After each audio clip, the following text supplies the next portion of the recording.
My name is Dennis Lund. This group here, we're in charge of engineering and manufacturing at Motion Raceworks. So we make high performance automotive parts for the aftermarket.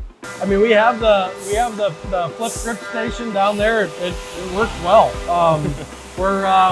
We cut our teeth on it, and we kind of got behind on fixturing a little bit because we've run through our jobs faster than we thought we were going to. The gripper system allows us to run, an additional 12 to 14 hours off shift. This is our flip grip station machine.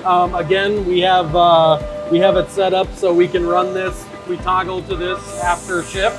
Right now we're running some conventional Pearson pallet work during the day. And then, once we're ready to go, we flip this around.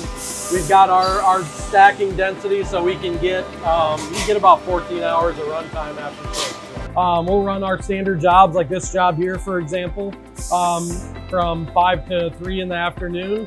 And then at 3 o'clock, we'll flip on the gimbal system and we'll run a different part number, different stock size, different array.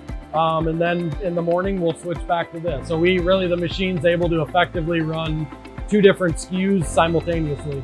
And that's due to the fact that we have pretty short turnover. Usually our jobs are 2 or 3 days long. So if we were to use the gimbal system day and night, we'd be changing over, every single day. So we find this to be most effective for us. I think you guys did a good job, gave good, clear instructions, and the tech support was really good. It's been a good system for us, and we've made a lot of parts off of it in a short time.